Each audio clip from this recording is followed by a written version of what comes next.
அன்பிற்குரிய அனைவருக்கும் வணக்கம். ஸ்டேஜில் இருக்க எல்லாருமே நிறைய படத்தை பற்றி ஃபுல்லாக பேசிட்டாங்க. எனக்கு என்ன பேசுகிறது தெரியல. இருந்தாலும் என் மனசுக்கு என்ன தோணுதோ அதை நான் வாழ்த்துறேன். கிறிஸ்டினா கதிர்வேலா ரொம்ப அழகான ஒரு தலைப்பு. படத்தினுடைய அறிமுக இயக்குனர் அலெக்ஸ் பாண்டியன் அவர்களுக்கு வந்து ஒரு பெரிய வாழ்த்துக்கள். அதே மாதிரி படத்தினுடைய தயாரிப்பாளர் பிரபாகர் ஸ்தபதி அவர்களுக்கும் இணை தயாரிப்பாளருக்கும் வாழ்த்துக்கள். முதல்ல வந்து தயாரிப்பாளர் வந்து ஒரு ஸ்தபதின்னும் போது எனக்கு வந்து ரொம்ப பிடிச்சிருந்துச்சு. ஒரு சிற்பி நிச்சயமாக ஒரு நல்ல கதையை தான் தேர்ந்தெடுத்திருப்பார். அதனால் அந்த அந்த ஒற்றை வார்த்தை விஷயமே வந்து இந்த படம் மிக சிறந்த படமாக இருக்குன்னு நான் நம்புகிறேன். இந்த படத்தினுடைய ஒரு அனைவருக்கும் மொத்தம் டெக்னீஷியன் ஆர்டிஸ்ட் எல்லாருக்குமே ஒரு பெரிய வாழ்த்துக்கள். இந்த படம் பெரிய வெற்றி அடையணும். உங்கள் எல்லாருக்குமே வந்து லைஃப்பில் ஒரு பெரிய இடத்துக்கு நீங்கள் போகிறதுக்கான முதல் படியாக இருக்கும்னு நான் நினைக்கிறேன். அனைவருக்கும் வாழ்த்துக்கள். ஹீரோ கௌசிக், பிரதிபா நல்ல அழகான பேர். ரொம்ப அழகாக இருக்காங்க, ரொம்ப சட்டில்டாக இருக்காங்க, ரொம்ப யதார்த்தமாக இருக்காங்க. அது திரையிலும் இருக்குது. ஒரு சாங்கில் அவங்களோட ரியாக்ஷன் எல்லாமே ரொம்ப இயல்பாக கரெக்டான மீட்டில் எதுவுமே நடிக்க தெரியாதவங்க மாதிரி ஒரு ஷாட் கூட இல்லை. ரொம்ப அழகாக இருக்குது. ரொம்ப நல்ல பேராக இருக்கீங்க. ஒரு பெரிய இடம் உங்களுக்கு இருக்குன்னு வாழ்த்துக்கள். அப்புறம் படத்தினுடைய ஒளிப்பதிவாளர் வாழ்த்துக்கள் உங்களுக்கு. ரொம்ப ரொம்ப எக்ஸ்ட்ரா இருக்கார். அவர் பேசும்போது எனக்கு ரொம்ப பிடிச்சது என்னென்னா, ஒரு கன்னி பேச்சுன்னு சொல்லுவாங்க இல்லையா, முதல் மேடை பேச்சு அப்படி இருந்துச்சு. ரொம்ப யதார்த்தமாக ரொம்ப இயல்பாக நம்ம சாதாரணமாக நம்ம பேசுகிற மாதிரி அவர் பேசினார். ஸோ அந்த கன்னித்தன்மையோடு இந்த படம் இருப்பதாக நான் நம்புகிறேன். அதனால் ஒரு ரொம்ப யதார்த்தமாக உண்மையாக இருக்காங்க எல்லாருமே. இப்போ டைரக்டர் அலெக்ஸ் பாண்டியன் அவருடைய பேச்சு வந்து ஒரு நீண்ட உரை, ரொம்ப எமோஷனலாக இருந்துச்சு. ஃபஸ்ட்டு வந்து முதல் பட இயக்குநர்கள் வந்து முதல்ல மேடையில் பேசும்போது நம்மள அறியாமல் எமோஷனல் ஆகிடும். இதே மேடையில் நானும் கண்கலங்கி நின்றுருக்கேன். ஆனால் அந்த பதட்டங்கள்லாம் இருந்தாலும் கூட ரொம்ப நிதானமாக, ரொம்ப சட்டில்டாக, ரொம்ப அழகாக பேசினார். அது வந்து அவர் ஒரு நீண்ட அனுபவம் உள்ள ஒரு இயக்குனராக எனக்கு தோணுச்சு. ஸோ ஒரு பேச்சு எனக்கு என்ன தோணுச்சு அப்படின்னா, நிச்சயமாக இந்த படத்தை பதட்டம் இல்லாமல் ரொம்ப அழகாக எடுத்துருப்பார் அப்படின்ற ஒரு நம்பிக்கையை கொடுத்துச்சு. அப்புறம் அந்த படத்தை பற்றி நான் முக்கியமாக பேசணும் அப்படின்னா, எங்களுடைய இசையமைப்பாளர் ரகுநந்தன் சார். ரகுநந்தன் சார் பொதுவாக வந்து ஒரு விழாவுக்கு நம்ம நடக்கும் போதெல்லாம் வந்து நம்ம அலுவலகத்துக்கு வருவாங்க. அதுக்கு 2 தடவை ஃபோன் பண்ணுவாங்க. பழைய இருந்தாலும் கூட போய் நேரம் கூப்பிட்றோம் அப்படின்னு நினைப்பாங்க. அதெல்லாம் வரல. ஒரு ஃபோன் பண்ணி, ஜி இந்த மாதிரி ஃபங்க்ஷன் ஜி வந்துருங்க ஜி அப்படின்னாரு. வேற ஆள் இருந்தால் வேலை இருக்குன்னு சொல்லியிருப்போம். என்னதான் அப்படி கூப்பிட்டுருக்காரு, எல்லாருமே அப்படி ஒரு கால் பண்ணி போகிற போக்கில் வந்துருங்க பிரசாத்துக்கு ஒரு ஃபங்க்ஷன் இருக்குது அப்படின்னு சொல்லி கூப்பிட்டுருக்காரு போல. அப்புறம் என்ன பண்ணி வச்சிருக்காருன்னு தெரியல சார். இந்த வந்து நானும் பேசினேன். அத்தனை பேரும் வந்து ரகுநந்தன் சார் சொல்லாத ஆட்கள் கிடையாது. அது வந்து என்ன சார் என்ன கவர் எதுவும் கொடுத்துட்டீங்களா அப்படின்னு கேட்டு ரகுநந்தன் சாருக்கு வந்து பெரிய வாழ்த்துக்கள். அவருடைய தென்மேற்கு பருவக்காற்று, சுந்தரபாண்டியன், நீர்ப்பறவை அதெல்லாம் வந்து ஒரு டோட்டல் ஆல்பமாகவே ஒரு பெரிய ஹிட் சாங்ஸ். இன்னமும் எல்லா பக்கமும் பெரிய ஹிட்டில் எல்லா பக்கமும் கேட்டுக்கிட்டு இருக்க பாடலுக்கு சொந்தக்காரர். சமீபத்தில் கூட அயோத்தியில் காற்றோடு பட்டம் போல ரொம்ப அழகான பாடல்.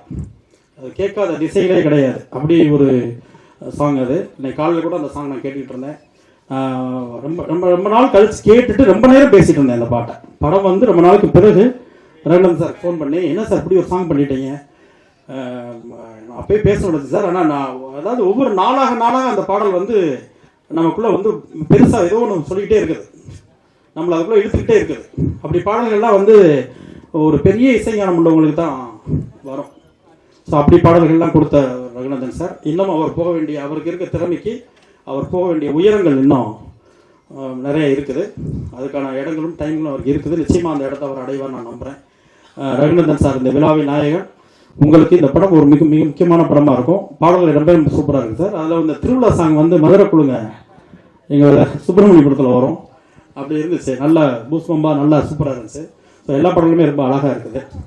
இந்த கிறிஸ்டினா கதிர்வேல் வந்து என்னுடைய கதிர்வேல் காதல் ஞாபகப்படுத்தி எனக்கு ஃபஸ்ட்டு தலைப்பு. அதனால் வந்து இயக்குனருக்கு அதுக்கு ஒரு நன்றி சொல்லிடுறேன். இந்த தலைப்பை பார்க்கும்போதே வந்து ஒரு கிறிஸ்டின் பெண்ணுக்கும் ஒரு இந்து பையனுக்குமான காதலாக தோணுது. பொதுவாக வந்து ஒரு எழுத்தாளர் ஒரு கதையை எழுதும்போது, ஒரு சமூகம் சார்ந்து, ஒரு சாதி சார்ந்து, ஒரு மதம் சார்ந்த கதை எழுதும்போது, மற்ற சாதாரண ஒரு திரைக்கதை எழுதுறதை விட இந்த மாதிரி கதையை எழுதும்போது மிக பொறுப்போடு இருக்கணும். ஏன்னா எப்போவுமே நம்ம என்ன பண்ணுவோம்னா, இந்த அறியாத வயதில் புரியாத வயசில் வர காதலை வந்து கொடி பிடிச்சிட்டு எப்போவுமே கதாசிரியருடைய பேனாக்கள் எழுதிக்கிட்டே இருக்கும். அந்த பெற்றோர்களோட வழியை பற்றி பேசுகிறதுக்கு ரொம்ப தவறிடுவோம். ஏன்னா எங்கே கைதட்டு கிடைக்குதோ அதுக்கான எழுத்துக்களை எழுதிடுவோம் நம்மளோட பேனா.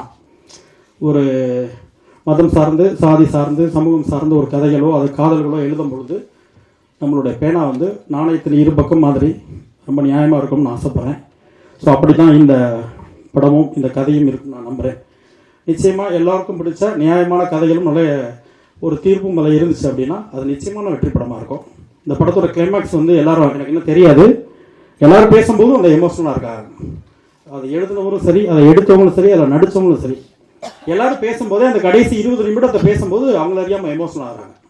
ஸோ நிச்சயமாக இந்த படம் பார்க்குற எல்லாருக்கும் பிடிக்கும். சீஃப் கெஸ்ட் எல்லாருக்கும் வணக்கம். நான் கூப்பிட்டதுக்கு வந்ததுக்கு ரொம்ப ரொம்ப நன்றி. முதல்ல நான் இந்த படத்தை எனக்கு வாய்ப்பு கொடுத்த பிரபாகர் சாருக்கு நன்றி. அப்புறம் Karthik sir, director Alex Pandian. இந்த படம் எனக்கு என்னென்னா எல்லா படமே எனக்கு ஷூட் முடிச்சுட்டு தான் என்கிட்ட வருது. இப்போது கிருஷ்ணாவும் அவர் படம் முடிச்சுட்டு வந்ததுக்கப்புறம் தான் அந்த படம் பார்த்தேன். பார்த்ததுக்கப்புறம் எனக்கு நிறைய வேரியேஷன் இருந்துச்சு. எப்படின்னா ஒரு வில்லேஜில் ஆரம்பித்து அப்புறம் ஒரு காலேஜுக்கு போகுது படம் அதுக்கப்புறம் வேற ஒரு ஒரு ஒரு ஒரு பேர் உள்ள வராங்க. இப்போ நிறைய விஷயங்கள் கொஞ்சம் ரீரெக்கார்டிங் கொஞ்சம் டைம் எடுக்கும் சார் அப்படின்னு சொல்லியிருந்தேன். முதல்ல சாங் பண்ணிடலாம் அப்படின்னாரு. அப்போ ஃபஸ்ட்டு அந்த விஷுவல் சும்மா ஒரு மாண்டேஜாக நிறைய எடுத்து வச்சுருந்தாரு. அந்த விஷுவல் ஃபஸ்ட்டு ஒரு லவ் சாங் பண்ணலாம் அப்படின்ட்டு நான் அந்த செல்லாட்டி சாங் தான் ஃபஸ்ட்டு கம்போஸ் பண்ணோம். ஒரு டியூன் தான் அது. அவர் எனர்ஜெட்டிக்காக இருக்கணும், எங்கேயுமே போர் அடிக்கக்கூடாது அப்படின்னா அது ஒரு நாளைக்கு வாங்கன்னு சொல்லிட்டு ஒரு ஐடியா பண்ணி பல்ல விசாரணை போட்டு வச்சுருந்தேன். கேட்டார். கேட்ட உடனே லாக் பண்ணிட்டாரு. ஆப்ஷனே போகணும்னு நினைக்கிறாங்க. ஆமாம். ஸோ அதே மாதிரி தான் எல்லா சாங்கும் பண்ணணும். ரீரெக்கார்டிங் எனக்கு கொஞ்சம் சேலஞ்சிங்காக இருந்துச்சு. எப்படின்னா எனக்கு தென்மேற்கு பருவக்காட்டிலிருந்து இப்போ வரைக்கும் எனக்கு தென்மேற்கு பருவக்காற்றும் விஷுவல் பண்ணதுக்கப்புறம் தான் மியூசிக் பண்ணேன். ஸோ இந்த படமும் அதே மாதிரி தான். ஏன்னா கிளைமாக்ஸ்லாம் ரொம்ப பயங்கரமாக மெனக்கிட்டுருக்காரு. அதாவது நீங்கள் படம் பார்க்கும்போது கண்டிப்பாக சொல்லுவீங்க, அவ்வளோ ஒரு விஷயம் மெனக்கிட்டுருக்காப்புல. அதே மாதிரி நான் சொன்ன நிறைய விஷயங்கள் அவர் ஒத்துக்கிட்டார். இந்த படம் சவுண்டாக நல்லா பண்ணணும், ஸோ நல்ல ஒரு இடத்துல பண்ணணும், பாலி அந்த மாதிரி ஒர்க் பண்ணால் இன்னும் கொஞ்சம் படம் நல்லா ஒரு பெரிய படமாக மாறும் அப்படின்றதுக்கு அவர் எதுவுமே ஆச்சரியப்படம் பண்ணலை. அதுக்கப்புறம் கேமராமேன் அவர் என்னென்னா ஃபஸ்ட்டு அவர் சொன்ன மாதிரி எனக்கு அவர் கேமராமேன் எனக்கு தெரியாத ஒரு பக்கம் இருந்தாலும் நான் என் ஸ்டுடியோவில் எப்படின்னா ஒர்க் பண்ணும்போது யாரையுமே ஃபஸ்ட்டு அலோவ் பண்ணுறதில்ல. ஏன்னா டைரக்டர் நானும் நிறைய விஷயங்கள் பேசிட்டு இருப்போம், இந்த மாதிரி பண்ணலாம் அந்த மாதிரி பண்ணலான்ட்டு. இவங்க ஏதாவது எக்ஸ்ட்ரா ஐடியா கொடுத்தாங்கன்னா திரும்ப அதுக்கு உட்காந்து ஒர்க் பண்ணணும்னு சொல்லிட்டு அலோவ் பண்ணுறதில்ல. நான் ரீரெக்கார்டிங் ஃபுல்லாக முடிச்சுட்டு அவருக்கு காமிக்கிறேன் அப்படின்னு சொல்லி தான் அவரை நான் வெயிட் பண்ண சொல்லியிருந்தேன். மற்றபடி நான் உங்களுக்கு ஒன்றும் அவாய்ட் பண்ணல பிறகு. ஸோ அதனால் இதை ஆமாம், அதை நீங்கள் வஞ்சம் தீர்த்துறாதீங்க.